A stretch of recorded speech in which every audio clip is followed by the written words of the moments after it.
뇌졸중과 고기, 뇌졸중이 발생하고 나면 고기를 못 먹나요? 라는 주제로 한번 말씀드려 보도록 하겠습니다.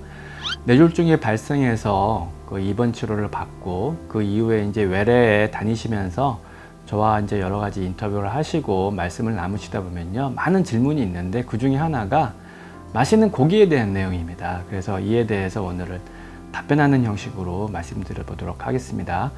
첫 번째, 그러면 뇌졸중 환자는 고기를 먹으면 안 되나요? 답변은 no, 아닙니다. 드셔도 됩니다. 대신 현명하게 고기, 그러니까 단백질 섭취를 하시면 됩니다. 왜 이렇게 그럼 고기를 못 먹는다고 생각하실까 생각해 보면, 고기는 콜레스테롤이라는 선입견이 있으신 것 같아요. 이런 고정관념이 있으신 것 같고요. 하지만 고기는 꼭 콜레스테롤만 있는 건 아니고요. 많은 부분은 단백질입니다. 그래서 단백질과 콜레스테롤로 구성된 것이고요. 우리 몸이 건강하기 위해서는요, 이런 콜레스테롤도 어느 정도 필요하고요. 그리고 맛있는 단백질도 필요하다는 사실 꼭 유념하셨으면 좋겠습니다. 그럼 두 번째, 고기 중에 그러면 닭고기나 돼지고기는 못 먹나요? 라고 물어보시거든요. 답변은 no, 드셔도 됩니다. 대신에 현명하게 드셔야죠. 왜 그렇게 질문을 하실까 물어보면, 닭 껍질 때문에 그렇다, 뭐 이런 얘기도 많이 하시거든요. 닭 껍질 안 좋죠. 콜레스테롤도 많고요. 그러니까 지방질이 많아요. 특히 이제 시켜서 많이 드시잖아요. 그러다 보면 닭 껍질이 맛있습니다. 닭 껍질이 맛있는 이유는 바삭바삭 잘 구워서 맛있는 건데, 이런 바삭바삭한 풍미를 만들기 위해서 간혹 동물성 지방으로 튀기는 경우도 있거든요. 하지만 동물성 지방, 콜레스테롤이 너무 많아요. 이런 것들은 되도록이면 좀 피하시는 게 좋겠고요. 그럼 돼지고기, 아마 삼겹살 때문에 더 그러시는 것 같아요. 삼겹살은 물론 돼지고기 껍질에는 콜레스테롤이 많죠. 지방이 많지 않습니까?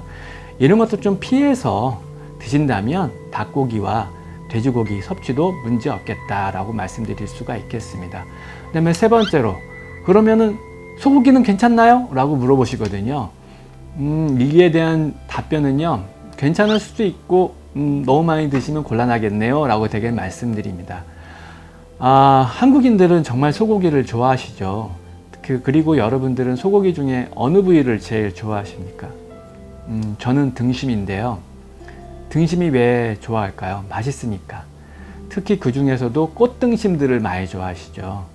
거기서 말하는 꽃이라 하면 하얗게 고기와 고기 사이에 있는 꽃이 피었다라고 얘기하죠. 자, 바로 그 꽃이 다 지방질입니다. 콜레스테롤 덩어리예요. 그런데 이 꽃등심이 맛있는 이유는 그 지방질 때문입니다. 이런 고기의 식감과 풍미를 결정해 주는 것은 오히려 그러한 지방질, 콜레스테롤 때문입니다. 근데 이런 꽃등심은 콜레스테롤을 다 빼고 드실 수가 없잖아요. 그래서 완전히 안 드실 수는 없지만 적당히 일주일로 따져서 한 2번 정도까지는 괜찮겠다.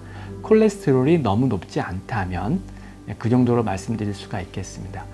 그러면 마지막으로 도대체 어떤 고기를 어떻게 먹으라는 것이냐, 여기에 대해서 몇 가지 좀 팁을 드릴게요.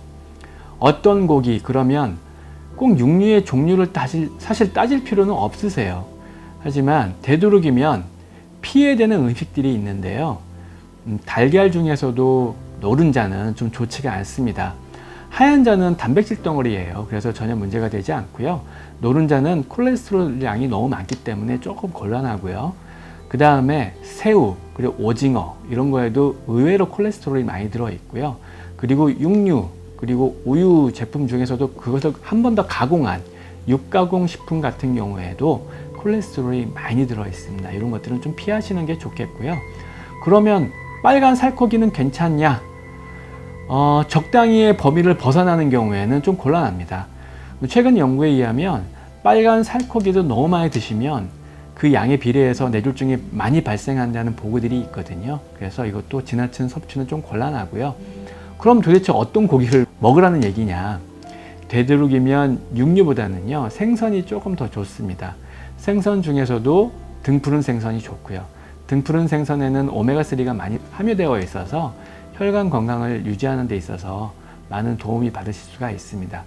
마지막으로는 그럼 고기를 요리하는 방법에 대해서 말씀드릴 건데요. 여러분들은 어떻게 드실 때 가장 고기가 맛있으세요? 예, 저는 숯불로 구워 먹을 때가 제일 맛있던데, 하지만 입에는 좋지만 몸에는 좋지가 않습니다. 애석하게도요. 그보다는요, 찌거나 아니면 수육 형태로 드시는 게 몸 건강을 위해서는 좀 더 좋은 단백질 섭취 방법이라고 볼 수가 있습니다.